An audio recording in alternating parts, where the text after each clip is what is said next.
So what we have here is a classic case of getting screwed on the roadway. That caused a flat tire. I already backed it out with a set of pliers. The darn thing is only that long. Whatever. But it leaves a hole. So I'm gonna just put this extra funky cool fix a flat repair something or other strips. These things are super goopy.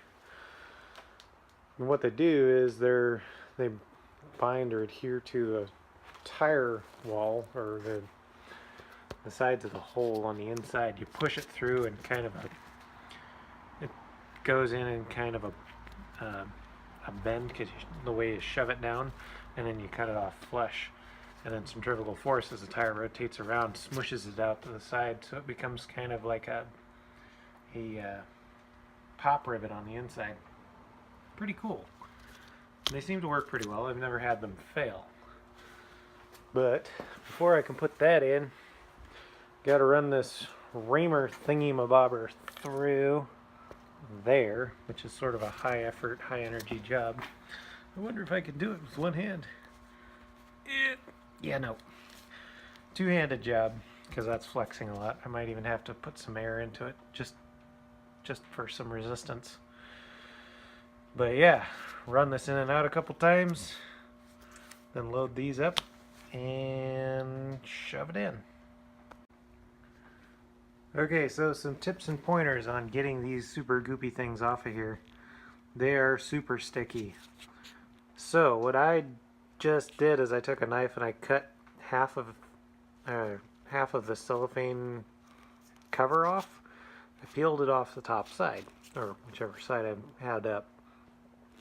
So now what I'll do is I'll hold that firmly with one hand and try and grab this one as best I can and then rip it off quickly, because it came off better when I did so over here, but when I started peeling this part off, it was sticking quite a bit on the starting edge, so it came off a lot better when it was going fast.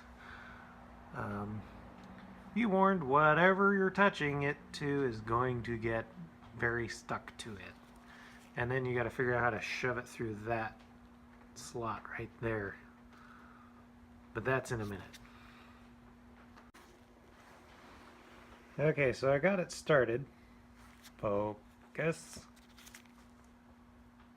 Maybe? Nope. Anyway, so I got it started, and what I'm going to do is work it into the middle, because it's got to be equal on both sides or it ain't going to work. And to get this through was a little bit of a trick, because, well, shoving a round peg into a very oblong square hole doesn't work so swell. But it just takes a minute of fussing and fighting to get it through and pinching a little bit at a time to work it. But eventually you get it into the middle, and then we take this and shove it into our freshly reamed hole. This takes a considerable amount of effort. Both hands, tire between the knees, and go to town on it. Don't go too far, although I have not done so, but I can imagine it'd be kind of a bear to pull it out if you go in too much, because then the whole thing's on the inside of the tire. Anyway. Okay, so that went in a lot easier than I thought with two hands. And I can actually, now that it's started, I can push it down ever so slightly and easily with one hand. Now that it's in, I've got just a little bit sticking out. What I'm going to do is pull back quickly, and there was a notch on the end that allows it to release on the inside of the tire. Like that. You can kind of see it there. So it let go of it through that little slot somehow. But yeah, that's the plug. That's how it's done.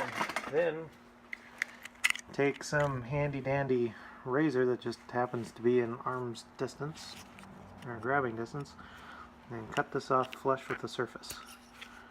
Carefully.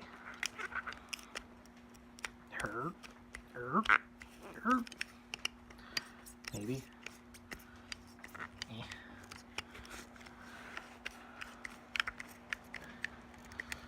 Yeah, this is one of those things where I did 90% of it off camera and then show you, oh, look how easy it is.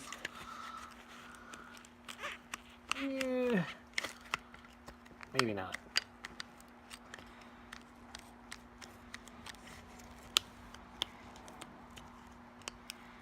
Almost.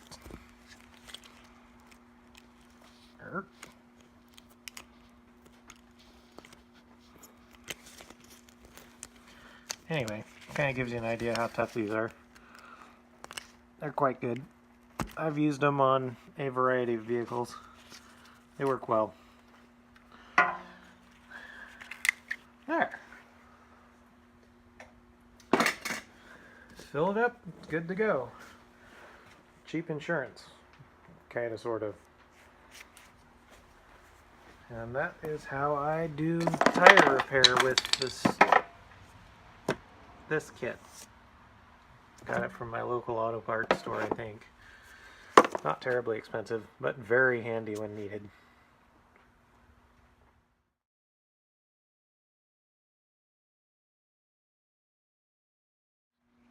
And now for the final check to make sure that we did it right, we're going to take some soapy water and El Brusho. Just apply a little bit. And then wait. So if this were leaking, there would be, oops, drop the brush. If it were leaking, these mounds of bubbles here would be growing and moving. And if you were to let the camera just be time-lapse for a bit, you would see it if it was a really slow leak. Or if it was a really bad leak, it would be coming out rather quickly. You might even be able to hear it. But there's no leak here, so this one is all good. So, if you find that helpful, please share, like, subscribe, yada, yada, yada, normal YouTube plug line. Thanks for watching.